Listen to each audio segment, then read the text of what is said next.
வணக்கம். இன்றைய பிஎன்சியின் டாப் 5 செய்திகளை பார்க்கலாம். திமுகவில் ஸ்டாலின் மட்டும் முதலமைச்சர் அல்ல என்றும், உதயநிதி, துர்கா ஸ்டாலின், சபரீசன் என 4 அதிகார மையங்கள் செயல்படுவதாகவும் அஇஅதிமுக பொதுச் செயலாளர் எடப்பாடி கே பழனிசாமி குற்றம் சாட்டியுள்ளார். சட்டசபை தேர்தலுக்கான வாக்குப்பதிவு வரும் 23ஆம் தேதி நடைபெற உள்ள நிலையில், திருப்பத்தூர் மாவட்டம் ஜோலார்பேட்டையில் பிரச்சாரம் மேற்கொண்ட எடப்பாடி கே பழனிசாமி அதிமுக வேட்பாளர்களுக்கு இரட்டை இலை சின்னத்திலும், அமமுக வேட்பாளர்களுக்கு குக்கர் சின்னத்திலும் வாக்கு சேகரித்தார்.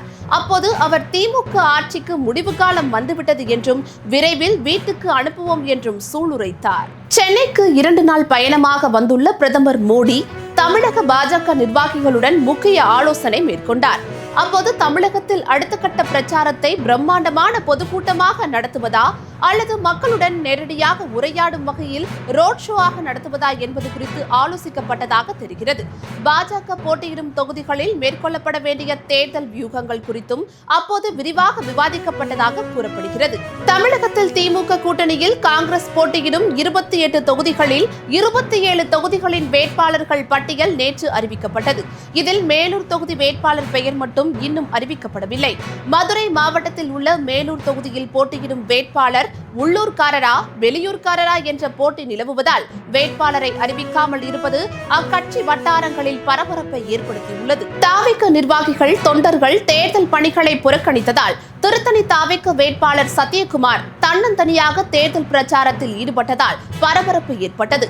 வேட்பாளர் சத்யகுமார் நிர்வாகிகளை மதிக்காமல் தகாத வார்த்தைகளை பேசியதாகவும், இதனால் அதிருப்தியில் இருக்கும் தொகுதியைச் சேர்ந்த தாவேக நிர்வாகிகள் சத்யகுமாரை மாற்றி வேறு வேட்பாளரை கட்சி தலைமை அறிவிக்க கோரி தேர்தல் பணிகளை புறக்கணித்து வருவதாகவும் தகவல் வெளியாகியுள்ளது. விழுப்புரம் மாவட்டம் திருவண்ணைநல்லூரை அடுத்த ஒட்டநந்தல் கிராமத்தில் உள்ள ரத்தினவேல் முருகன் கோவிலில் பங்குனி உத்திர திருவிழாவில் சுவாமியின் வேல் மீது குத்தி வைக்கப்பட்டிருந்த 9 எலுமிச்சை பழங்களையும் 1,43,000 பக்தர்கள் ஏலம் எடுத்தனர். வேலில் சொருக்கப்பட்ட எலுமிச்சை பழத்தை உட்கொண்டால் குழந்தை வரம், திருமணம் கைகூடுதல் மற்றும் குடும்ப பிரச்சனைகள் நீங்கும் என்பது பக்தர்களின் நம்பிக்கையாக உள்ளது.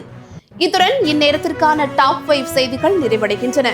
அண்மை செய்திகளை உடனுக்குடன் தெரிந்து கொள்ள பிஎன்சி டைம்ஸ் சேனலுடன் இணைந்திருங்கள். நன்றி.